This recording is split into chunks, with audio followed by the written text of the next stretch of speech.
오늘 말씀은 예수님의 만찬이라는 제목으로 하나님 말씀을 나누도록 하겠습니다. 여러분 혹시 바베트의 만찬이라는 영화 아시는지 모르겠습니다. 저는 처음 이걸 봤을 때가 대학생 때였는데요. 아무래도 인생 연륜이 좀 짧다 보니까 그걸 볼 때 마음이 그냥 그랬던 것 같습니다. 밋밋하고 별 감동을 못 느꼈었는데 지난주에 제가 목장 탐방을 가보니까 누군가 이 바베트의 만찬 영화 얘기를 하시더라고요. 그래서 한번 다시 보고 싶다 이 생각이 들어서 요약된 동영상 유튜브에 있더라고요. 그래서 그걸 조금 봤습니다. 그런데요, 그게 요약된 영상인데도 불구하고 그걸 보는데 그렇게 감동이 되더라고요. 너무 감동이 돼서 눈물을 그냥 줄줄줄줄 막 흘려댔습니다. 여러분도 한번 보시면 좋겠습니다. 보다가 마침 오늘 말씀과 딱 맞는 부분이 있어서 이 시간에 간단하게 이 영화를 소개해 드리려고 합니다. 영화 내용은 이렇습니다. 배경은 덴마크입니다. 덴마크의 한 시골 마을인데 여기에 필리파 또 마르틴의 이 두 자매가 사는 집에 바베트라고 하는 가정부가 살고 있었습니다. 이 바베트는 본래 프랑스 유명 레스토랑의 수석 요리사였습니다. 수석 요리사였는데 프랑스에서 망명을 와가지고 이 자매들 집에서 거주하게 되었습니다. 거주하면서 요리하게 되었습니다. 하루는 이 필리파와 마르티네가 아버지인 그 목사님의 기일을 맞아서 모든 사람들을 초청하기로 했습니다. 아버지가 탄생하신 지 100년이 됐습니다. 저희 집에 오십시오 해서 와서 만찬을 갖기로 했습니다. 이렇게 만찬을 갖는다고 하니까 그 말을 들은 이 바베트는 두 자매에게 조심스럽게 제안을 합니다. 제가요, 프랑스에서 10,000프랑이 되는 복권에 당첨되었습니다. 이렇게 복권에 당첨된 10,000프랑을 이렇게 넉넉히 갖고 있는데 제가 좀 대접해도 되겠습니까? 이렇게 제안을 합니다. 당시는 1900년이었습니다. 1900년대 그때의 10,000프랑이면 굉장히 큰 돈이었던 걸로 압니다. 그 영화 배경으로 보면은 아마 집까지도 살 수 있을 정도의 큰 돈이었던 것 같습니다. 그래서 이 자매는 바베트의 제안을 듣고 깜짝 놀라면서 그렇게 합시다 이렇게 긍정적인 대답을 했습니다. 참고로 이 마을 사람들은 불과 10여 명이었습니다. 10여 명으로 구성되었던 마을 사람들이었는데 그런데 그 사람들끼리 그렇게 사이가 안 좋았다고 합니다. 다들 하나님을 믿는다고 하면서도 서로 삿대질하고 서로 비난하고 욕하기 일쑤였습니다. 너 우리 어머니 예전에 괴롭혔었지? 응? 이놈아 뭐라고? 뭐 이러면서 막 싸우기 일쑤였죠. 어떤 사람들은 너무 미워해서 상대방을 인간 취급을 안 했습니다. 아예 상종을 안 하고 연락을 끊기도 했었죠. 그래도 만찬날이 되니까 이 마을 사람들은 자매 집에 하나 둘씩 모여들기 시작했습니다. 이제 들어와서 식탁에 앉았는데요. 와, 이 사람들 눈이 휘둥그레졌습니다. 엄청난 음식이 차려져 있는 겁니다. 바베트가 엄청난 요리들을 마련했습니다. 그 중에는 거북이 스프가 있었고요, 푸아그라가 있었고, 트러플 소스를 곁들인 메추라기 요리, 최고급 와인들, 정말 엄청난 요리들이 있었습니다. 이 자리에는 은퇴한 프랑스 장군도 있었다고 하는데요. 이 장군이 요리를 맛보면서 엄청나게 감동합니다. 와, 이런 요리는 내 평생 단 한 번밖에 맛본 적이 없습니다. 감탄합니다. 이렇게 바베트는 자기 재능을 몽땅 쏟아 넣어서 이 최고급의 요리를 마련합니다. 여러분, 맛있는 음식을 먹으면 사람들의 마음이 열린다고 하더라고요. 그렇죠? 맛있는 음식을 배불리 먹고 나면 사람들이 긴장이 풀리고요, 마음이 너그러워집니다. 때로는 치유도 일어납니다. 그런데 이 마을 사람들이 바로 그랬습니다. 평생 처음으로, 정말 시골 사람들이니까 평생 처음으로 이렇게 고급진 요리들을 실컷 먹으면서 이 마을 사람들은 마음이 녹아듭니다. 서로를 향해서 닫혀있던 마음, 그 얼어붙었던 마음이 서서히 녹아지고요, 서서히 따뜻해지는 것을 느낍니다. 그 중에 한 사람이 입을 열어서 이런 말을 합니다. 사실 저는요, 쓸모없는 건달이었습니다. 그런데 목사님을 만나고 좋은 교인이 되려고 노력해 왔습니다. 그러자 또 누군가가 얘기를 합니다. 여러분, 목사님의 가르침을 기억하십니까? 목사님은 이렇게 말씀하셨죠. 어린 자녀들아, 서로 사랑하라. 맞아요, 맞아요. 목사님께서 그렇게 말씀하셨어요. 서로 사랑하라고 하셨었죠. 이후에 이들은 이야기꽃을 피웁니다. 이야기꽃을 피우면서 서서히 사람들의 입에도 웃음꽃도 핍니다. 그리고 만찬이 끝날 때쯤에 그동안 미워했던 사람들이 서로 용서하는 말을 시작합니다. 축복하는 말을 합니다. 나의 형제여, 신의 축복이 있기를 바라네. 나의 형제여, 그대에게도 축복이 있기를 바라네. 서로 축복합니다. 이렇게 행복한 만찬이 마친 뒤에 이 자매는 바베트에게 말을 합니다. 음식이 너무 맛있었어요. 너무 감사합니다. 그런데 이때 바베트는 깜짝 놀랄 말을 합니다. 그 받았던 1만 프랑을 요리하는 데 다 썼다고 합니다. 다 써서 남은 게 하나도 없다는 겁니다. 바베트는 이 만찬을 위해서 자기의 모든 것을 다 쏟아부었다는 거죠. 돈도 쏟아부었죠. 자기의 재능도 다 쏟아부었죠. 자기의 사랑과 열정 다 쏟아부어서 그 만찬을 사람들에게 대접했었습니다. 그 헌신과 그 사랑이 이 갈라지고 찢어졌던 사람들의 마음을 다 하나로 묶어주고 치유되게 만들었던 겁니다.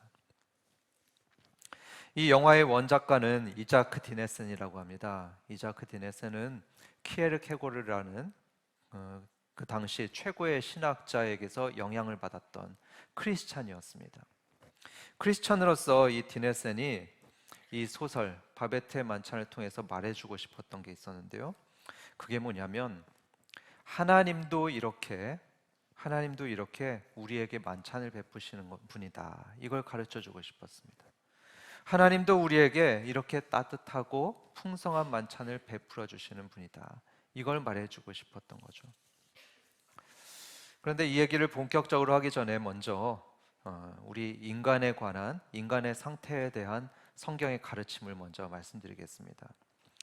여러분, 성경에 의하면 본래 우리는요, 하나님과 엄청난 원수 사이였다고 합니다.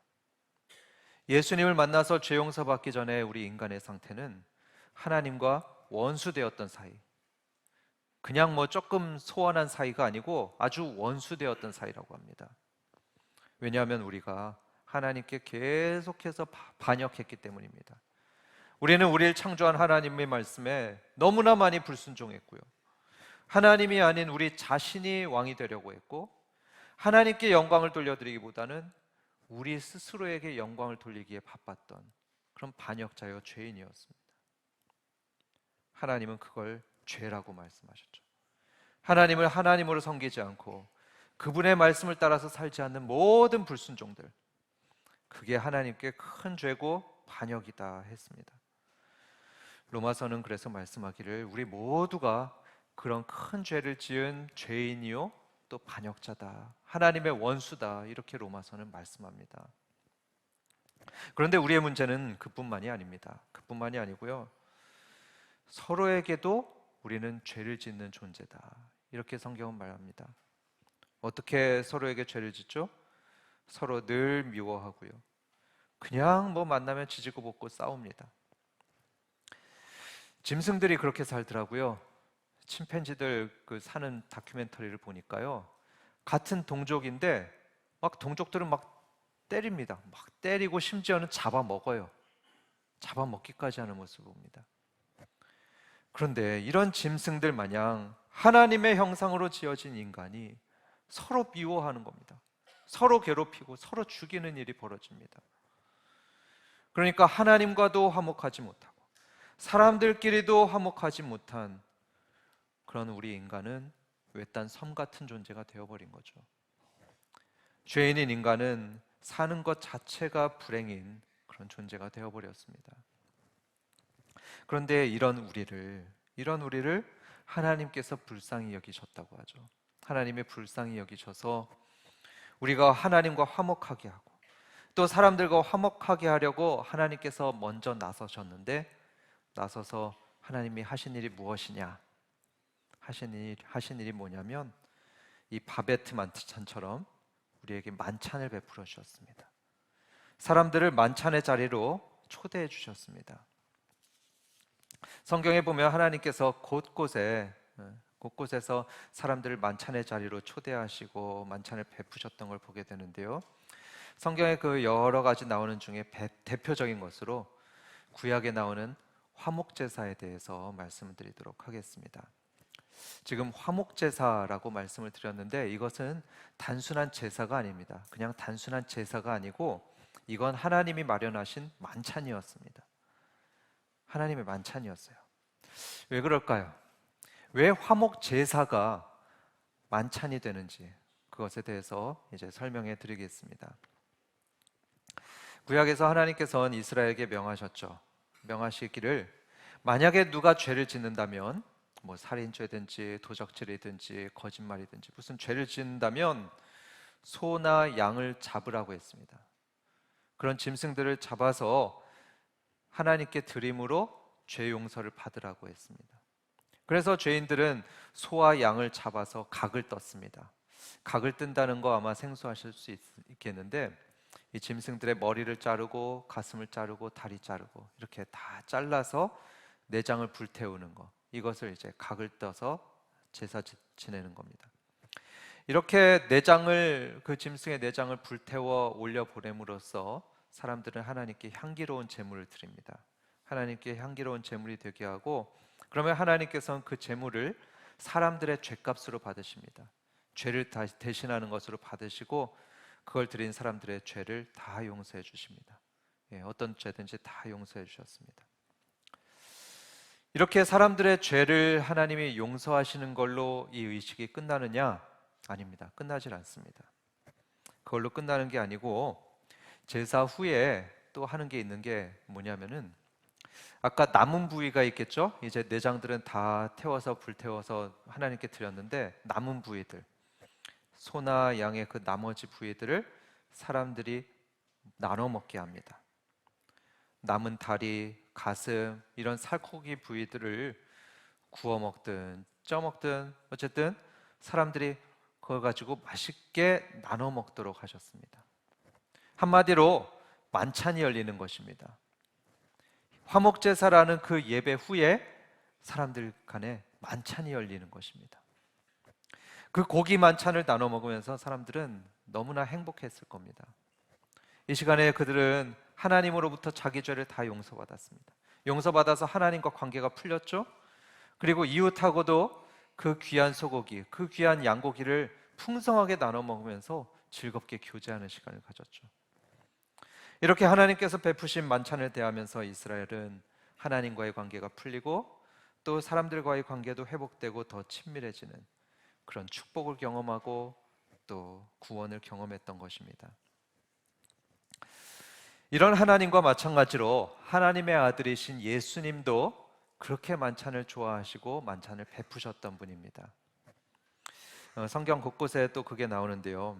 예를 들자면 예수님의 첫 사역부터 만찬으로 시작하는 것을 볼 수 있습니다. 첫 사역이 뭔지 기억나시죠? 가나의 혼인잔치였습니다. 이 혼인잔치에서 예수님께서는 물을 포도주로 바꾸시면서 풍성한 포도주를 만드셔서 사람들에게 기쁨을 선사하셨던 그런 일이 있었죠. 이후로도 예수님은 가는 곳곳마다 사람들과 어울려 식사했었는데요. 특별히 당시에 사회에서 완전히 소외되었던 세리들, 또 죄인들, 창녀들 이런 분들하고 같이 식사했습니다. 그들을 거리끼 하지 않았습니다. 거리끼 하지 않고 거침없이 그들과 어울려서 식사하시면서 그들과 친구가 되셨죠. 예수님은 그런 만찬의 호스팅 역할도 여러 번 하셨습니다. 일례로 예수님께서는 떡 5개, 물고기 2마리 이거 가지고 5,000명이나 되는 사람들을 배불리 먹이셨죠. 만찬을 베푸셨던 겁니다. 또 부활 후에는 제자들을 위해서 구운 생선을 준비하셨습니다. 구운 생선 백반. 그걸 준비해서 이 제자들을 먹이셨죠. 그런데 예수님의 만찬 중에 최고의 만찬이라는 게 있는데요. 최고의 으뜸이 가는 만찬이라고 한다면 그게 뭐냐? 그게 바로 성만찬입니다. 성만찬이라고도 하고 또 주의 만찬 또는 마지막 만찬이라고 하는 그 성만찬이 최고의 만찬이었습니다. 마지막 유월절을 맞이하면서 예수님께서는 제자들을 불러 모으시고 그들에게 만찬을 베푸셨습니다. 그때 예수님께서는 떡을 준비하시고 또 포도주도 준비하시고 그걸 제자들에게 일일이 다 나눠주셨는데요. 이렇게 나눠주시면서 굉장히 의미심장한 말씀을 하셨습니다. 무슨 말씀이냐? 떡을 주면서 받아 먹으라. 이것이 나의 몸이다. 잔을 주시면서 마시라. 이것은 많은 사람들을 위하여 흘리는 나의 피라. 여러분, 이게 무슨 말씀입니까? 사람들에게 떡을 주면서 이건 내 몸이야. 받아 먹어. 이러시고요. 포도주를 건네주시면서 이거는 나의 피야. 받아 마셔. 이러는 겁니다. 제자들은 도대체 이게 무슨 의미인지 너무나 혼란스러웠습니다. 그런데 다음 날 이게 무슨 의미인지 그게 세상에 밝히 드러나는 일이 벌어지죠. 예수님께서 스스로 화목제물이 되셔서 죽게 되는 일이 발생하는 겁니다. 마치 죄 없는 어린 양이 화목제물이 돼서 사람들의 죄를 대신해서 죽었듯이 이 만찬 다음 날에 하나님의 어린 양인 예수님도 사람들의 죄를 대신해서 죽게 되는 일이 벌어집니다. 사람들의 채찍을 맞아서 살이 갈갈이 다 찢어져 버립니다. 십자가에서 손과 발이 구멍이 뚫리고 옆구리에 창이 찔려서 그 구멍을 통해서 많은 피들이, 아니 모든 피가 다 흘러내립니다. 예수님 그렇게 피를 다 쏟고 죽으셨습니다. 바로 이 사건을 미리 예고하시면서 예수님께서 그 말씀을 하셨던 거죠. 내 살을 받아 먹으라. 내 피를 받아 마시라. 아까 소설에 등장했던 바베트, 그 여인도요, 사람들을 정말로 사랑하고 사람들을 위해 헌신했던 사람이었죠. 자기 재산 전부였던 그 일망프랑 그거를 다 쓰면서 그렇게 귀한 음식 재료들을 샀고요. 그걸 요리할 때는 자기 재능을 다 쏟아붓고 열정, 사랑을 다 쏟아부으면서 사람들을 대접했습니다. 그런데 예수님은요, 상상을 초월합니다. 사람들의 생각을 뛰어넘고 상식을 뛰어넘는 일을 하십니다. 예수님은 자기 자신을 만찬으로 내놓습니다. 온 인류를 위해서 예수님은 자기의 몸을 찢어서 그걸 사람들이 먹게 하셨고요. 자기의 피를 다 흘리면서 그것을 마시게 하셨습니다. 이거는 실제 사건이죠. 실제입니다. 바베트의 만찬은 소설의 얘기일 뿐입니다.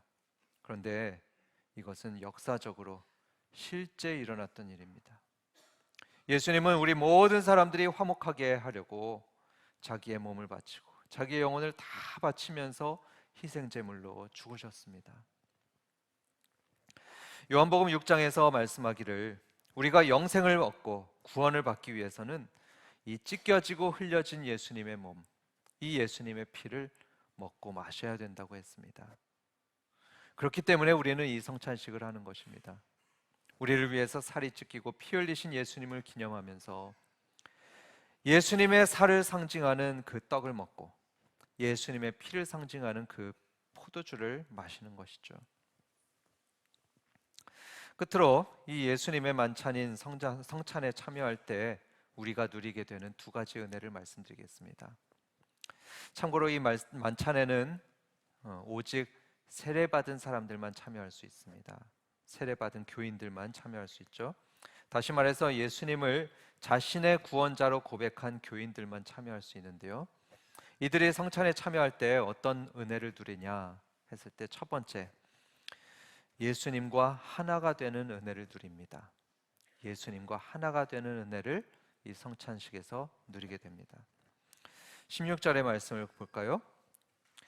자, 10장 16절의 말씀에 우리가 축복하는 바 축복의 잔은 그리스도의 피에 참여함이 아니며 우리가 떼는 떡은 그리스도의 몸에 참여함이 아니냐 이렇게 말씀했죠. 이 말씀의 의미는 이렇습니다. 이 떡과 잔에 참여함으로써 우리는 영적으로 예수님의 몸에 참여하고 예수님의 피에 참여하게 된다는 것입니다. 마치 우리가 먹는 그 떡과 포도주가 우리 몸속에 들어오면 우리 살과 피가 되듯이, 그렇죠? 이 포도주와 이 떡이 우리 몸속에 들어오면 우리 살과 피가 되듯이 우리가 성찬에 참여하면 예수님의 영과 우리들의 영이 연합되어서 하나가 됩니다. 영적으로 하나가 됩니다. 생각해 보면 정말로 놀라운 일입니다. 여러분 그렇지 않습니까? 우리가 하나님의 아들과 영적으로 하나가 된다는 것입니다. 이건 정말 놀라운 일입니다. 그래서 잠시 후 우리가 성찬식을 하게 되는데요. 이 떡을 먹고 이 포도주를 마심으로써 우리가 예수님과 한 몸이 된다는 그 예수님의 말씀을 믿으면서 참여하시기 바랍니다. 이거는 정말 은총입니다. 정말 은총이에요. 우리가 예수님과 하나가 되면요, 예수님의 그 영원한 생명이 우리의 생명이 되는 것이고 예수님의 능력이 우리들의 능력이 되는 것입니다. 이렇게 예수님과 내가 하나가 되는 그런 은총과 축복을 우리는 성찬식에서 누리게 됩니다. 또 우리가 누리게 될 두 번째 은혜가 있는데 그게 뭐냐면 우리 모두가 하나가 된다는 것입니다. 17절에 이런 말씀이 있죠. 떡이 하나요 많은 우리가 한 몸이니 이는 우리가 다 한 떡에 참여함이라. 여기 성찬식에 쓰이는 그런 빵이 있는데요. 여기 빵을 한번 보십시오. 이것처럼 이게 떡이 하나이듯 그리스도를 상징하는 떡은 하나입니다. 이 하나의 떡을 성찬식에서 우리는 모두가 같이 나눠 먹게 됩니다. 그렇게 예수님의 한 몸을 함께 나눠 먹음으로써 우리 모두는 하나가 되는 것입니다. 제2의 스위스 신앙고백서가 있는데요. 그 신앙고백서는 개혁주의의 정수를 담은 고백서입니다. 그런데 그 고백서에서 성찬식에 대해서 이렇게 말씀을 하고 있습니다. 이 성찬 곧 주의 만찬은 우리가 주님과 하나로 연합함을 의미함과 동시에 우리가 형제들과 하나가 된다는 것을 의미합니다. 이렇게 설명합니다. 그렇습니다. 우리는 겉으로 보면 다 다릅니다. 외모도 다르죠. 성격도 다르죠. 또 지위도 다르고 나이도 다르고 다른 것이 다 제각각입니다. 하지만 이 만찬에서 우리는 이 예수님의 몸을 나눠 먹으면서 하나가 됩니다. 하나가 됩니다. 우리가 교회 생활을 하다 보면 이런 말을 자주 하죠.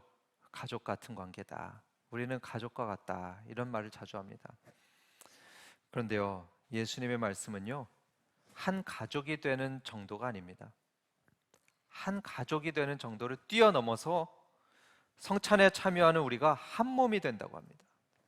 영적으로 하나의 몸이 되는 거라고 합니다. 여러분 믿으시기 바랍니다. 이처럼 예수님은 우리를 위해 자신을 다 주심으로써 우리를 하나 되게 하시는 분이십니다. 이렇게 우리가 한 몸이 되었다면 반드시 해야 될 것이 있습니다. 의무가 있습니다. 그게 뭐냐면 25절에 나와 있습니다. 25절에 같이 읽겠습니다. 몸 가운데서 분쟁이 없고 오직 여러 지체가 서로 같이 돌보게 하셨느니라. 네, 여기에 보면 몸이 나오는데 이 몸은 예수님의 몸을 상징하는 거죠. 이 예수님의 몸 가운데서 우리는 분쟁이 없어야 된다 합니다. 분쟁이 없어야 되고 오직 여러 지체가 서로 같이 돌보게 하셨느니라. 돌봐야 된다 하십니다. 사랑하는 성도 여러분, 예수님을 구주로 믿는 우리는요, 주님이 보실 때 한 몸입니다. 예수 그리스도의 피가 영의 혈관을 통해서 함께 흐르는 우리는 주 안에서 한 몸입니다. 그렇기 때문에 적어도 이 성찬식에 참여하는 사람들이라면, 그런 성도들이라면 다시는 갈라지면 안 됩니다. 이미 한 몸을 경험하신 여러분들은 다시는 갈라지시면 안 됩니다. 서로 미워하거나 비난하는 그런 분쟁이 있어서는 절대로 안 됩니다. 대신 어떻게 해야 될까요? 주님은 말씀하기를 서로 돌보라 하셨습니다. 서로 돌봐라. 우리는 한 몸이기 때문에 서로 돌보는 것입니다. 세상은 도덕적인 의무 때문에 약한 자들을 돌보라고 합니다. 또 세상은 그저 불쌍한 마음 때문에 병든 사람들을 돌보라고 합니다. 그런데요, 하나님의 말씀은 좀 다릅니다. 물론 의무적으로 해야 되는 것도 맞고 불쌍히 여기는 것도 맞는데요, 아까 25절 말씀에 하나님 말씀하기를 그들이 우리의 몸이기 때문에 돌봐야 된다고 합니다. 우리의 몸이고 우리의 지체이기 때문에 우리는 서로 돌봐야 되는 것입니다. 이제 우리 함께 찬송가 220장을 찬양할 텐데요, 이 가사의 내용대로 함께 고백하는 시간이 되길 바랍니다. 우리를 위해서 자기 몸 내주신 그 예수님의 사랑을 본받아서, 그 예수님 사랑을 본받아서 우리도 서로 사랑하겠습니다. 하나 되기 위해서 힘쓰겠습니다. 이렇게 우리 함께 고백하겠습니다.